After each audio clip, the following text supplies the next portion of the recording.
Do you see that the sun is out finally? Hey, my mood has improved greatly. By the way, Mimi, I'm the kind of person who the weather affect mood also. When it's cloudy, I'm low. When it's sunny, I'm happy. Yeah, so I tried so many times to record this video, na every time niko nashindwa niseme nini. But I'm a professional yapper, so I'm just going to let my words flow for now. I wanted to talk about life before and after CKD, but then I was just like, scratch that, I don't want to talk about that. So I'm just going to tell you how expensive healthcare in this goddamn country is, especially if you want quality healthcare, my friend.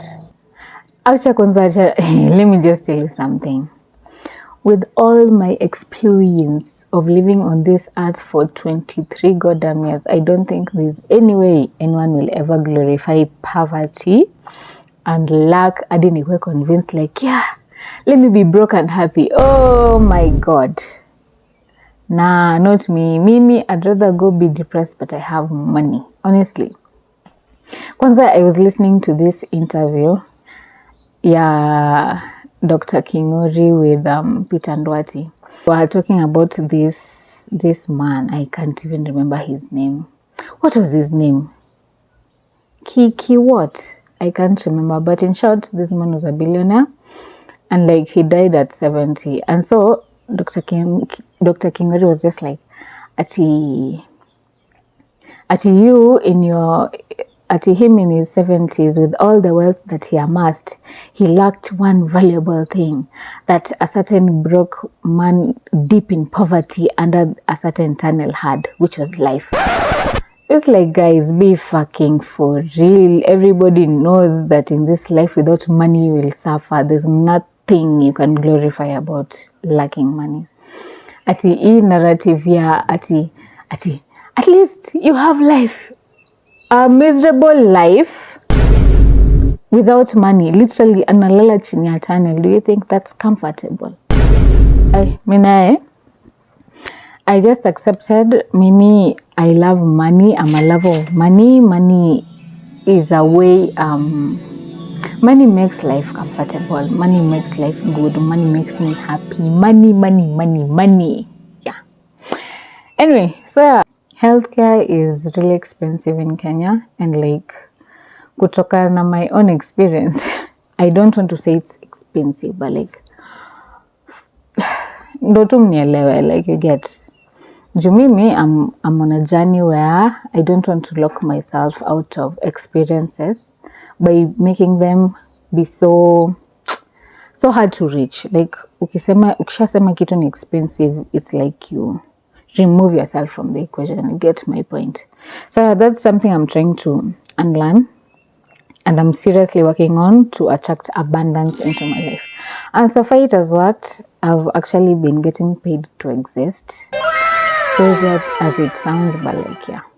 Let me tell you guys how much I spend basically in a month because of CKD. As for food, because of my dietary requirements, siwezi amua tu nikule ugali skuma. You know how ugali skuma is cheap. Ugali skuma with like 100 bob or 200, you're good, you know. But me, kwanza, after buying olive oil, umeangusha 800. That's the small one. Ushangusha 8. So now I normally buy it like how many times in a month? I think twice in a month. So like in a month, I think I can spend how much on food? I try to send approximately 800 plus in a day. 800 plus in a day times how many days? 31 days. Do the math, Mrs. Ifanye Sabusa. I'm no longer, I still am the A plus student I was, but like ever since calculators and ChatGPT came into existence, honestly, spendi kujisumbua akili na mathematics, so you do the math. So that's the amount I spend on food. Na pia buy maji, fruits. Yeah. And then there's also nini tena. Where else does money go? Medicine. So a month worth of medicine costs me 7,000 to 8,000 Kenyan shillings. In terms of my dialysis, 10,650 is normally sorted by SHA. But anyways, I normally need money for Uber because of, so I've shown you guys this biggest thing in my chest. I can't risk kugongwa. I can't risk kupigwa ngumi. I can't risk kufinyana na watu kupigania gari. So yeah. Money for Uber, that's like twice a week. Do the math. And then consultations kwa daktari or clinics. So I normally attend clinics. Nilikuwa na attend eye clinic, but now my eyesight has improved. Sioni haja ya kurudi huko, though it's advisable nirudi. Clinics general za pressure. I attended one when my pressure was really high while I was still taking medication, but then nika increasiwa dose. So right now I'm good, by the way. Let me tell you something about that issue with pressure. You know, now that I hadn't done a kidney biopsy, like they were insinuating that the thing me, okay, it's weird for a 23-year-old to be hypertensive. I know, such a young girl with big dreams.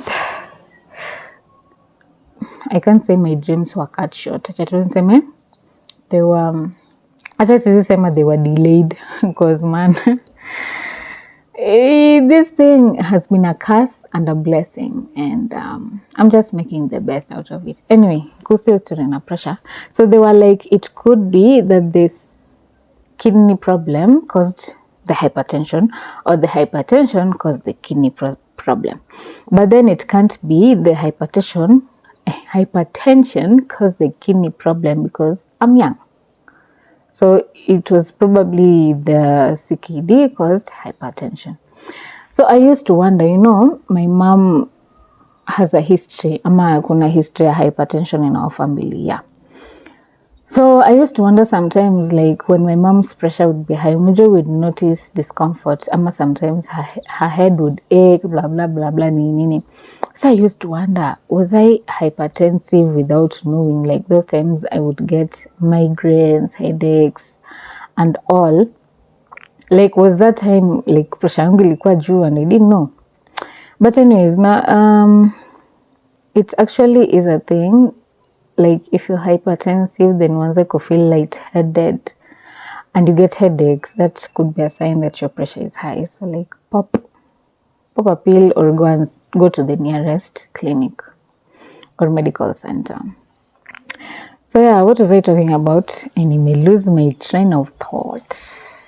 Yeah, where my money goes.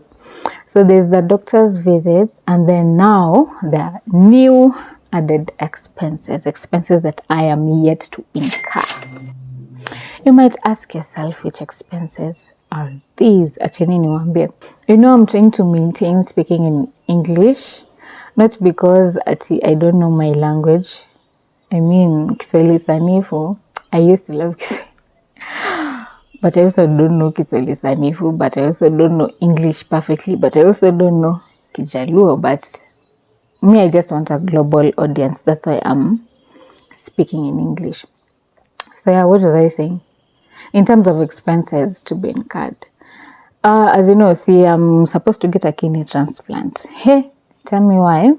I want to see a really good nephrologist, by the way. Honestly, if I had the money, I would have gone to get my transplant done at his facility. For now, because I would really honestly love to work with nephrologists. Let me just tell you guys, let me just be open. I would love to work with nephrologists, dietitians, other dialysis centers, people in skincare, because like my skin gets so ashy with these new developments, especially being dehydrated. Dehydrated, you like I'm not taking a lot of fluids. like having a really good brand inaweza moisturize my skin, that would be really nice. Anyway, I digress. So like I spoke to this nephrologist na akaniambia, he gave me a breakdown of what it would cost to get a transplant before and post. So before, I need like something close to 150 to 350k. It's not a lot of money, but like I don't have it at the moment, but it's not a lot of money. It's very achievable. 150 to me, I'm being very optimistic. Okay, that means niko na pesa. Well, done to anyway, manifest it in your mind for me. Thank you. So what was I saying? Yeah, 150 to 350k. That is for test ya kufanyiwa mimi na my brother who's my potential donor. And then aside from that, I'll need, if I was to do the transplant at his facility, I would need like close to 8 mil. I don't know what that would include, what that package would include. But he advised that I do it semi at KU or at, what was this other hospital? I can't remember. What was this other hospital? Okay, honestly can't remember. Now like, SHA would cover some amount, but then I would have to fill in kitu kama 500k to 700k, I think. Ama 400k to kitu kapo 600k. Yeah, for my transplant. Hiyo ni the surgery for both me and my donor. And then there's also post-operation medication for me and for my donor. For my donor, I don't know yake ita cost ngapi. Yani for my brother, but we'll see. But for me, the doc aliniambia tu it can cost like approximately 40k per month. And you would ask, how do I keep myself sane in the midst of the storm? Guys, I cry. Though I don't cry like every day because I have this toxic idea about being vulnerable. I normally view it as a sign of weakness, but like for me, not when other people cry. When other people cry, I'm so heartbroken, I'm just like, chill, you'll be okay. But when I cry, I feel like, am I allowed to say this? A bitch. Yeah, I feel like a bitch when I cry. So, but I do cry, and luckily I have an amazing support system. Man, this is wewe. Mimi ninawaambia, in this life, if you get a chance to have a sibling or chosen family, like a really good support system, you can get past almost anything. I can't say everything because some things are hard, but you can get through a lot. There times I cry, like I said, and I grieve a lot because, let me just give you guys let me just give you some context. So before my diagnosis, umejua, let me just tell you guys, like from way back. You know me, I started working when I was 19.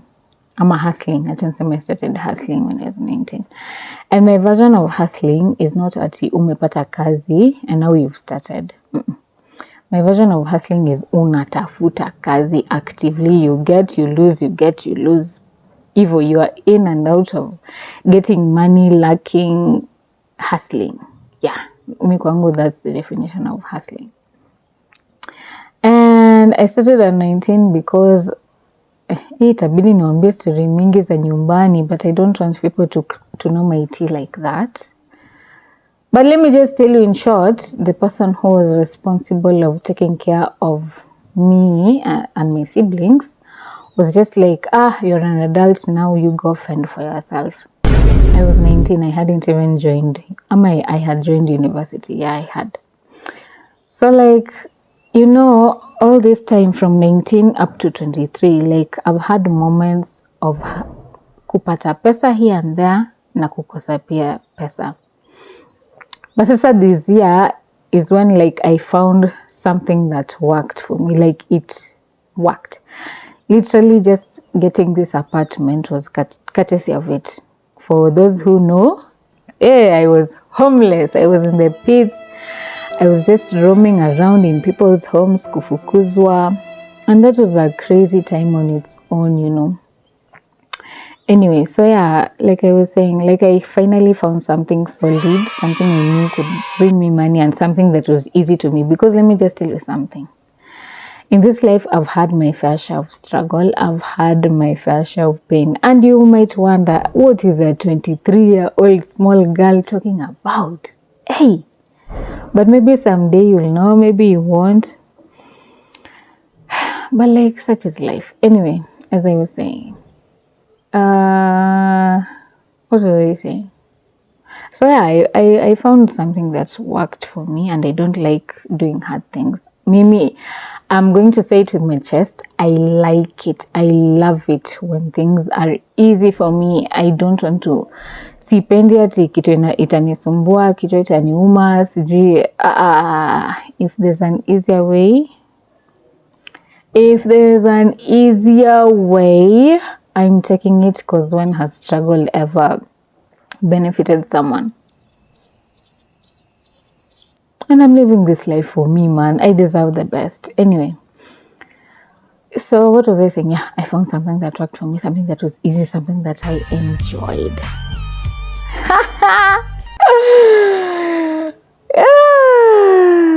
Yeah, yes. And then that's when I got sick. I was just like, fucking hell. Now I'm getting sick, and being sick, sasa inafanya hata I can't do work.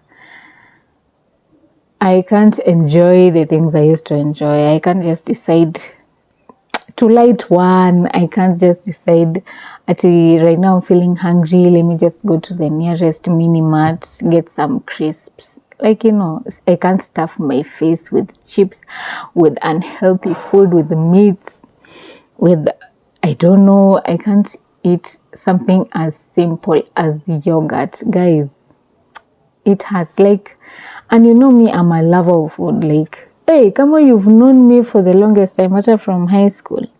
Me hata hiyo food ya high school, I used to enjoy that shit. Mi niangalia tu vile utaniangalia, but mimi I'm a lover of food. Food is it's an integral part of my life. Like, food improves my mood. Food is emotional to me. Food holds memory for me. Food is very sexual to me. Like, yeah. And so, like, just this entire issue has been very disruptive, even on my sex life, by the way. Hey, happy Pride. Umejua, guys, by the way, me, I'm queer.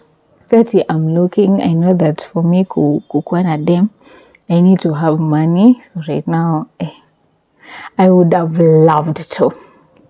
But I need money to be with a woman, you know. Women deserve the best. Yeah. And I accept wasichana warembo lazima wapewe pesa, na mimi bado sina hiyo pesa. So it may affect pia sex life yangu, though I might have sex soon. But like, I'm yet to see, you know.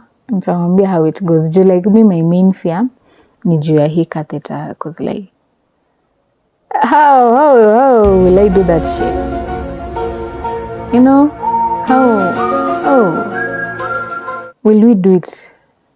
Anyway, what was I talking about? Yeah, so like, having CKD has made me grieve a lot of things in my life.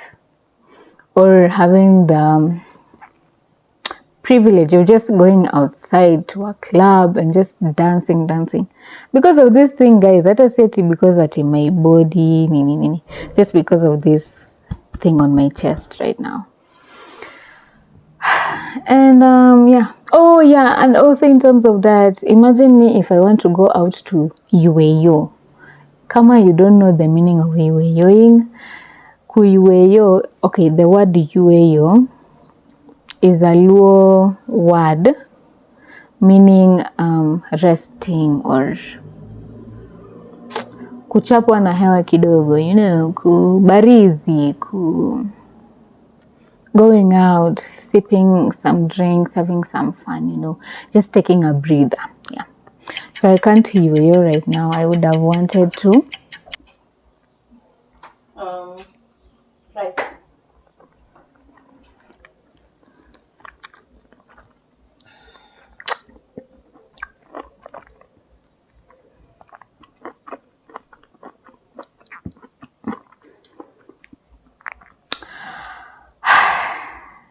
So satisfying. Anyway, by the way, this is just a by the way, but ukiwa na any anime recommendations,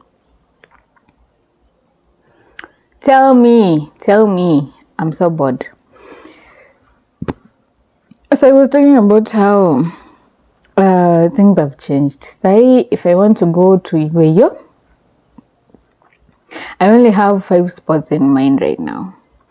That neza pata kitu karibu niseme renal friendly.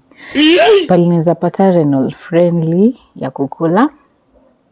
And somewhere where people aren't so crowded. Pali I can incur injury. So like right now I mostly go to Art Cafe, Gecko Cafe, Uncle Grill, Bistro. There's a 5th place I want to try out. I want to try Conquer and see. Sijui how it gets when watu ni wengi, but nimeambiwa hapo pia I can sit. And it's crazy to me how there aren't any, I haven't seen any entertainment spots here in Kenya where they serve food for people with dietary limitations. The farthest I've seen people go ni gluten-free, saltless, hizo ndo vitu basic zenye nimeona huku nje, but I haven't seen like people seriously making hata chakula yenye ni renal friendly and just having a chill spot, especially a recreational spot. Like, you guys, you're missing out on money, making opportunities because you refuse to open your eyes to people's pain points. Okay? Anyway, if you decide to run with this idea, man, jibambe, please do something. Karibu ni kuitishe credits at least, but no idea is ever anyone's idea. Yeah. So you do you, and then you'll notify me. That's if kasitakuwa nimepata transplant. But nashuku nitakuwa nimepata. I'm being really hopeful in that your transplant isipo work, I'm going to crash out for real. So yeah, basically just life has changed. Even the way I shower, let me tell you guys my shower routine. I'm not going into details, watu wengine wataanza pa kunijudge. But excuse me. Basically, you know how you get in kwa shower, like your whole body, misses you have to use that shower head thingy to like mwaga maji in some areas since pacify kuwekea maji. So what I normally do huku, I just wipe with soap, sugua, and then wipe. Just wipe. So yeah, things have changed, man. So yeah, I can't even wear a necklace because it will irritate me. And I've also lost something so precious to me. Guys, my booty. Okay, if you saw my booty in its prime, I had some earth-shattering bunda, but ilipotea when I was admitted, nikishinda kulalia matako. I even changed tribes. Anyway, yeah, so like my nyash has gone, guys. Na hata siwezi fanya squats because of this thing on my chest. I can't exercise to bring it back, but najua itakuja with more protein and more determination and more mental focus. I shall have my butt back and I shall post it more. I will let it shine more. I will appreciate it more. I will make it work for me. Yes. In a true speech. So yeah. Before you do anything in this life, don't get sick. Don't get sick. Get your money up and invest in health insurance. Okay guys, miacheni tu niwaambie. Wanasemanga prevention is better than cure. Yeah.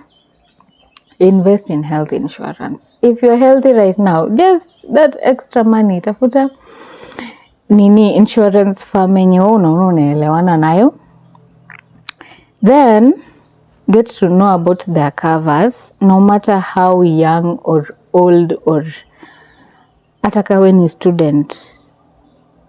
Just go and do your research and start paying for medical insurance, because it will save you a ton when you'll need it. Okay?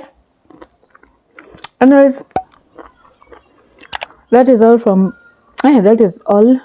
me for today.